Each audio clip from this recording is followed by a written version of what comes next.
नमस्कार दोस्तों।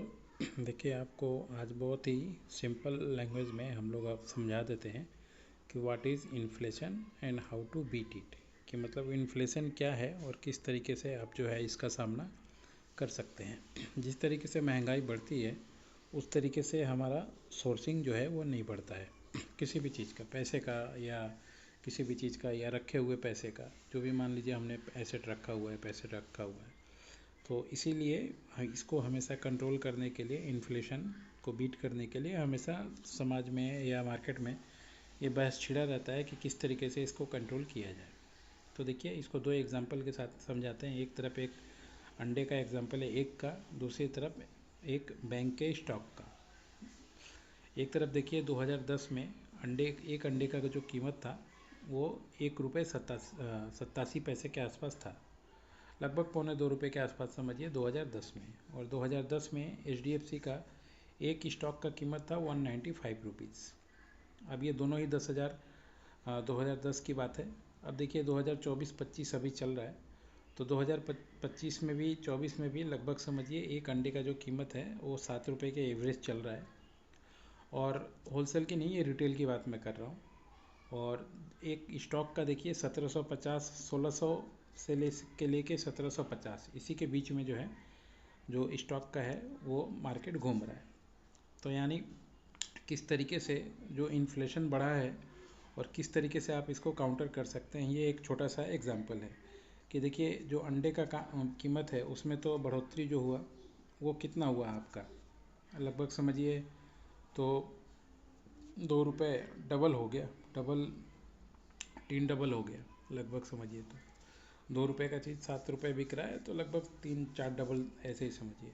और एक तरफ देखिए स्टॉक का कितना 195 का 1600 भी समझिए, तो आपको कितना डबल हो गया।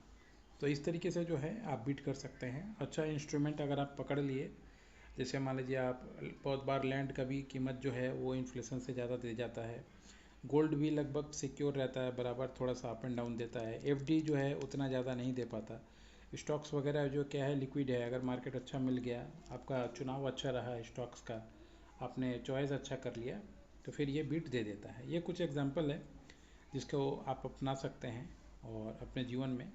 अगर आप यंग हैं, मान लीजिए अभी जॉब चालू किए हैं, तो ये सब चीज़ें आपको समझते समझते थोड़ा टाइम लगेगा। इसलिए थोड़ा सोच के समझ के इन्वेस्टमेंट जो है इसी पैटर्न पे कीजिएगा। क्योंकि स्टॉक मार्केट का इन्वेस्टमेंट जो है थोड़ा रिस्की तो होता है, मगर रिस्क हर एक चीज़ में ही है। पैसा का ना बढ़ना भी एक रिस्क है। कोई प्रॉपर्टी आप खरीद लिए, उसको ना बिके, वो उससे भी ज़्यादा रिस्क है। कम से कम अगर मान लीजिए निफ्टी 50 का जो स्टॉक है या इंडेक्स अभी आजकल बिकता है, ये सब आप खरीद लें तो इसमें लॉस में कम से कम नहीं जाएंगे, क्योंकि इसका लिक्विडिटी हमेशा रहता है। यानी कभी भी आप खरीदें तो ये बिक जाता है बहुत आसानी से। बाकी चीज़ों के मुकाबले में थोड़ा बेचना टफ हो जाता है। प्रॉपर्टी वगैरह में क्या है कि हमेशा ऐसा ज़रूरी नहीं है कि जो रेट आप चाहें वो मिल जाएगा। कई बार होता है कि आप मांग कुछ और रहे हैं और मार्केट आपको कुछ देने के लिए कुछ और तैयार है, तो ये सब प्रॉब्लम आता है। मगर स्टॉक में ऐसा नहीं है, बायर सेलर दोनों का ही वहाँ पे कोई इशू नहीं होता है। आशा करता हूँ छोटे से कॉन्सेप्ट के माध्यम से हमने बताया कि what is inflation and how beat it, और किस तरीके से आप जो है इसको बीट कर सकते हैं, कोशिश कर सकते हैं। Buying asset like stock is a particularly company will protect your money against inflation.